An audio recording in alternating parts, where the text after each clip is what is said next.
എല്ലാവർക്കും നമസ്കാരം. JP ടോക്സിലേക്ക് സ്വാഗതം. നമ്മൾ ജനങ്ങൾ സാധാരണയായിട്ട് എന്താണ് ദൈവത്തിന് ദക്ഷിണ കൊടുക്കാറ്? ഒരു 10, 20, 100 രൂപ അല്ലേ?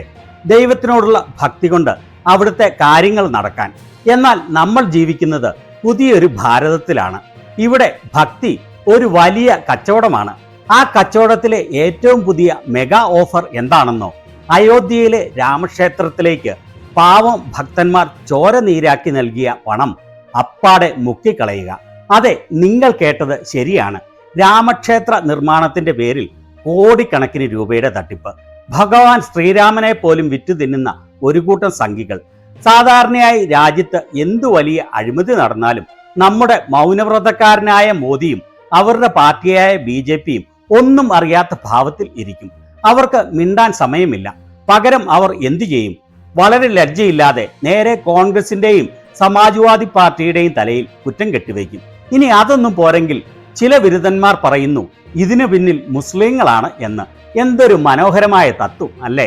ശ്രീരാമ ഭഗവാന്റെ ദക്ഷിണ വരെ എങ്ങനെയാണ്, എത്രത്തോളമാണ് ഈ സംഘികൾ കൊള്ളയടിച്ചത് എന്ന് നമുക്ക് വ്യക്തമായി മനസ്സിലാക്കാം. ഇതുവരെ ചാനൽ സബ്സ്ക്രൈബ് ചെയ്യാത്തവർ സബ്സ്ക്രൈബ് ചെയ്യാൻ മറക്കല്ലേ. ആദ്യം ഒരു വലിയ തമാശയോടെ തന്നെ തുടങ്ങാം. ഈ അഴിമതിയെ ന്യായീകരിക്കാൻ ഇവരുടെ കൂട്ടത്തിൽ തന്നെയുള്ള ചില അസാധ്യ ബുദ്ധിജീവികൾ ഇറങ്ങിയിട്ടുണ്ട്. അതിലൊരാളാണ് ഈ പിങ്കി ചൗധരി എന്ന് പറയുന്ന മാന്യൻ.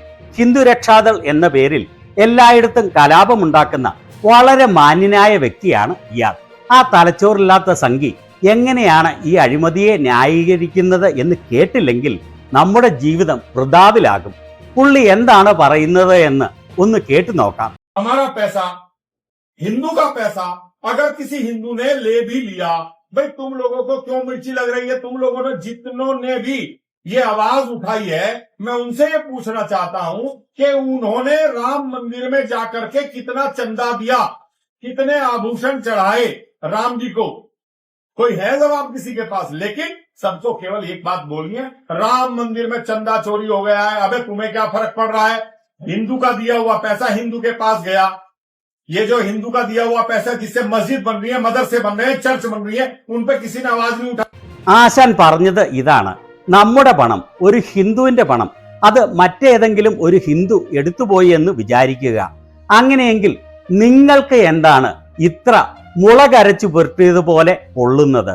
ഈ ശബ്ദമുയർത്തുന്ന എല്ലാവരോടുമായി ഞാൻ ചോദിക്കുകയാണ്, നിങ്ങൾ രാമക്ഷേത്രത്തിൽ പോയി എത്ര രൂപ സംഭാവന നൽകിയിട്ടുണ്ട്? രാമന് നിങ്ങൾ എത്ര ആഭരണങ്ങൾ സമർപ്പിച്ചിട്ടുണ്ട്? ആരുടെയെങ്കിലും അടുത്ത് മറുപടിയുണ്ടോ? ഇല്ല. പക്ഷെ എല്ലാവർക്കും ഒരൊറ്റ കാര്യം മാത്രം പറഞ്ഞാൽ മതി, രാമക്ഷേത്രത്തിലെ സംഭാവന മോഷ്ടിക്കപ്പെട്ടു എന്ന്. എടോ, നിങ്ങൾക്ക് എന്താണ് ഇത്ര വലിയ പ്രശ്നം? ഒരു ഹിന്ദു നൽകിയ പണം മറ്റൊരു ഹിന്ദുവിന്റെ കയ്യിലേക്കല്ലേ പോയത്? ഈ ഹിന്ദുക്കളുടെ പണം കൊണ്ട് പള്ളികളും മദ്രസകളും ചർച്ചുകളും ഒക്കെ പണിയുമ്പോൾ ആരും ശബ്ദം ഉയർത്താറില്ലല്ലോ. എന്തൊരു ബുദ്ധി, എന്തു മനോഹരമായ ന്യായം! ഒരു ഹിന്ദുവിൽ നിന്ന് മറ്റൊരു ഹിന്ദുവിലേക്ക് വെറും ഒരു ഇന്റേണൽ ട്രാൻസ്ഫർ മാത്രമാണ് അത്. ഇതാണ് യഥാർത്ഥ അന്ധഭക്തന്മാരുടെ ലോകം. യുവന്മാരുടെ ലോജിക്ക് വെച്ച് നോക്കിയാൽ കാര്യം വളരെ ലളിതമാണ്. ഞങ്ങളുടെ പോലീസ് ഞങ്ങളെ തല്ലിയാൽ നിങ്ങൾക്കെന്താ കോൺഗ്രസ് എന്ന് പണ്ട് പറഞ്ഞതുപോലെയുണ്ട് ഇത്. ഒരു ഹിന്ദുവിന്റെ പണം മറ്റൊരു ഹിന്ദു മോഷ്ടിച്ചാൽ എന്താണ് കുഴപ്പം, അല്ലേ? രാമന്റെ പേരിൽ പാവപ്പെട്ട സാധാരണക്കാരായ ഹിന്ദുക്കൾ നൽകിയ പണം BJPയുടെയും സംഘപരിവാറിന്റെയും കള്ളന്മാർ അടിച്ചു മാറ്റിയപ്പോൾ ഈ അന്ധഭക്തന്മാർക്ക് ഒരു കുഴപ്പവുമില്ല. കാരണം കട്ടവനൊരു ഹിന്ദുവാണ്. എങ്ങനെയുണ്ട് ഈ മനോഭാവം? ഇനി നമുക്ക് ഈ തട്ടിപ്പിന്റെ യാഥാർത്ഥ്യത്തിലേക്ക് വരാം. ഈ കൊള്ളയുടെ വ്യാപ്തി കേട്ടാൽ നിങ്ങൾ ഞെട്ടും. വെറും ഒരു ചെറിയ മോഷണമല്ല ഇത്. പ്രാഥമിക വിവരങ്ങൾ പ്രകാരം ഈ അഴിമതി ഏതാണ്ട് 200 കോടി രൂപയോളം വരുമെന്നാണ് പുറത്തുവരുന്ന സൂചനകൾ. ഭക്തർ ശ്രീകോവിലിന് മുന്നിൽ ഭക്തിയോടെ സമർപ്പിച്ച സ്വർണവും വെള്ളിയും വരെ ഈ കള്ളന്മാർ കടത്തിയിട്ടുണ്ട്. 24ഓളം ക്യാഷ് കൗണ്ടർ ജീവനക്കാരാണ് ഈ തട്ടിപ്പിന് പിന്നിൽ പ്രവർത്തിച്ചത്. മാസം വെറും 15,000 രൂപ ശമ്പളം വാങ്ങിയിരുന്ന ഇവരിൽ പലരും പെട്ടെന്നാണ് കോടീശ്വരന്മാരായത്. രാംശങ്കർ യാദവ് എന്ന ടിന്നു യാദവ് എന്ന പ്രതി ഒരു കാലത്ത് ഓട്ടോ ഡ്രൈവർ ആയിരുന്നു. എന്നാൽ ഇന്ന് അയാൾക്ക് അയോധ്യയിലും ലക്നൌവിലുമായി 50 കോടിയുടെ സ്വത്താണ് ഉള്ളത്. എയർപോർട്ടിനടുത്ത് 70 മുറികളുള്ള ഹോസ്റ്റൽ, 3 റെസ്റ്റോറന്റുകൾ, ഫോർച്യൂണർ വണ്ടി. മറ്റൊരു പ്രതി KD തിവാരി സ്വർണവും വെള്ളിയും അളന്നു തിട്ടപ്പെടുത്തുന്ന ആളായിരുന്നു. അയാൾ 1.5 കോടിയുടെ ഭൂമിയും 5 കോടിയുടെ ആസ്തിയുമാണ് സമ്പാദിച്ചത്. ക്രൂരമായ കാര്യം എന്തെന്നാൽ ഈ തട്ടിപ്പ് പുറത്താകാതിരിക്കാൻ ക്ഷേത്രത്തിലെ 7-8 മാസത്തെ CCTV ദൃശ്യങ്ങൾ പോലും ഇവർ പൂർണ്ണമായി മായ്ച്ചു കളഞ്ഞു. ഈ തട്ടിപ്പ് വിവാദമായതോടെ ജനറൽ സെക്രട്ടറി ചമ്പത് റായും ട്രസ്റ്റി അനിൽ മിശ്രയും ഒടുവിൽ രാജിവെച്ചൊഴിയേണ്ടി വന്നു. നിലവിൽ ഈ കേസ് അന്വേഷിക്കാൻ പ്രത്യേക അന്വേഷണ സംഘത്തെ നിയമിച്ചിരിക്കുകയാണ്. അന്വേഷണത്തിൽ പോലീസിന് ഇവരിൽ നിന്നും 80 ലക്ഷത്തോളം രൂപയും ആഡംബര കാറുകളും ഫോണുകളും നേരിട്ട് പിടിച്ചെടുക്കാൻ കഴിഞ്ഞിട്ടുണ്ട്. എന്നാൽ ഇതിനിടയിൽ വന്ന ഒരു പ്രധാന വാർത്ത നിങ്ങളെയെല്ലാം ഞാൻ കാണിച്ചു തരാം. പ്രസ് ട്രസ്റ്റ് ഓഫ് ഇന്ത്യയുടെ ഈ വാർത്ത കണ്ടോ? രാമക്ഷേത്ര സംഭാവന തട്ടിപ്പ് കേസ്. പ്രതികൾക്ക് വേണ്ടി കോടതിയിൽ ഹാജരാകില്ലെന്ന് അയോധ്യയിലെ അഭിഭാഷകർ. ബാർ അസോസിയേഷന്റെ അടിയന്തര യോഗം തിങ്കളാഴ്ച നടക്കും. പ്രാദേശിക നിയമജ്ഞർ നൽകുന്ന വിവരങ്ങൾ പ്രകാരം അയോധ്യ രാമക്ഷേത്ര സംഭാവന തട്ടിപ്പ് കേസിലെ പ്രതികളുടെ വക്കാലത്ത് ഏറ്റെടുക്കാൻ അയോധ്യയിലെ ഒരു അഭിഭാഷകനും തയ്യാറാകാൻ സാധ്യതയില്ല. പ്രതികളുടെ കേസ് ഏറ്റെടുക്കേണ്ടതില്ല എന്ന ഐക്യകണ്ഠേനയുള്ള അന്തിമ തീരുമാനം തിങ്കളാഴ്ച നടക്കുന്ന ഫൈസാബാദ് ബാർ അസോസിയേഷന്റെ ജനറൽ ബോഡി യോഗത്തിൽ കൈക്കൊള്ളുമെന്ന് അസോസിയേഷൻ പ്രസിഡന്റ് കാളിക മിശ്ര ഞായറാഴ്ച അറിയിച്ചു. കണ്ടോ, അയോധ്യയിലെ അഭിഭാഷകർ പോലും ഈ കള്ളന്മാർക്ക് വേണ്ടി കോടതിയിൽ ഹാജരാകില്ല എന്ന് പ്രഖ്യാപിച്ചിരിക്കുകയാണ്.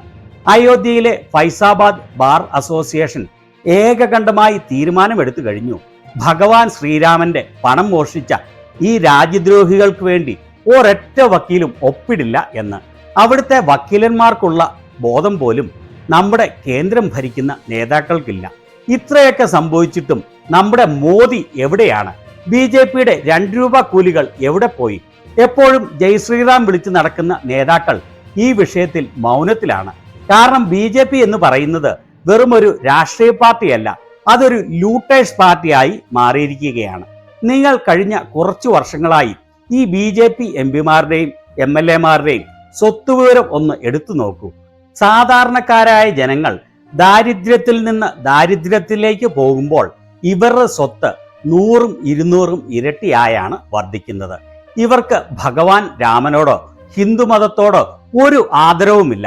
മതം ഇവറ്റകൾക്ക് അധികാരം പിടിക്കാനുള്ള ഒരു ആയുധം മാത്രമാണ്.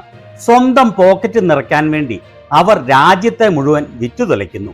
ഇപ്പോൾ ഒടുവിൽ ഭഗവാൻ ശ്രീരാമനെ പോലും അവർ വെറുതെ വിടുന്നില്ല. എല്ലാറ്റിനും ഒടുവിൽ സാധാരണക്കാരൻ ചോദിക്കുമ്പോൾ അവർ പറയും, ഞങ്ങൾ ഹിന്ദുക്കളെ രക്ഷിക്കാൻ വന്നവരാണ് എന്ന്. അതോടെ മന്ദഭക്തർക്ക് തൃപ്തിയാകും. അവനിലെ ഹിന്ദു ഉണർന്ന് മുസ്ലിങ്ങൾക്കെതിരെ ആക്രമണം അഴിച്ചുവിടും.